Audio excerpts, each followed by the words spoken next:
Alright, hello boys and girls, moms and dads, welcome to Heroes Homeschool Academy. This is 5th grade science, week number 18, part of the curriculum. Alright, so today we're going to be talking about gravity, friction, and magnetism. At the end of this week, the students should be able to define those concepts. What is gravity? What is friction? What is magnetism? Alright, so let's get started. So what is gravity? So gravity is described as a force that causes two objects to be attracted to each other. And there is a universal force of attraction that attracts all objects to the center of the earth. Well, that's called the force of gravity. How do we know there's something like that? Well, if you were to throw your pencil up, well, that pencil is not going to keep floating up. It's going to come right back down. So the question you may want to ask yourself is, why is it coming down? It's because there is an invisible force called the force of gravity that pulls the object down to the center of the earth. That's called the force of gravity. Okay, so the same force of gravity occurs in space. So you can have the moon is going to be attracted to the earth, and then there's a centripetal force, which we're not going to get into that right now.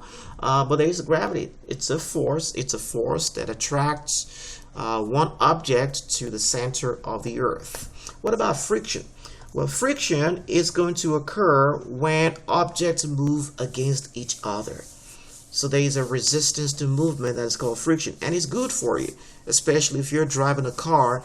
There needs to be some kind of friction between the tires of your car and the road upon which the car is driving on. If the tire starts to wear out, the force of friction is going to start to wane, and in that process, that's not good. Your brakes may not work properly. So friction is a good thing. It's called resistance to movement. All right. So for example, if you were to pour water on the floor, well, that floor is not going to have a lot of friction to it, and people may slide and slip and fall and hurt themselves. So friction is important.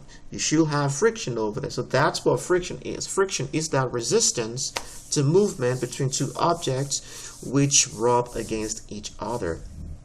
All right, so what about the concept of magnetism? So magnetism is an attribute of an object that makes it attract or repel another object, especially metals. So you are going to have magnets in between metals, or between a metal and a magnet. And at a global level, the Earth as well behaves like a magnet.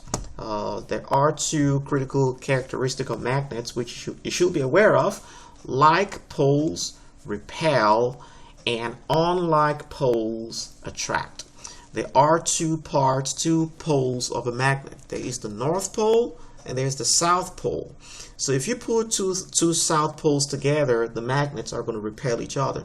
If you put two North poles together, the magnets are going to repel each other. But if you put a North Pole and a South Pole together, both magnets are going to attract each other.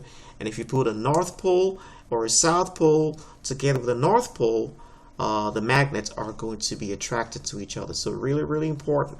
So the magnet may be classified into two poles, North Poles and South Poles. And all you need to remember right now is that two similar or like poles will repel each other, while two dissimilar, unlike poles will attract each other. All right, so that's the concept about gravity and friction and magnetism. So let's go ahead and take advantage of the homework on page number 48 to retain this content a little bit better. I want to thank you, boys and girls, for joining me today. Remember, God cares about you, and so do we. Bye-bye. I'll be your hero's buddy, and as you study with Heroes Boy,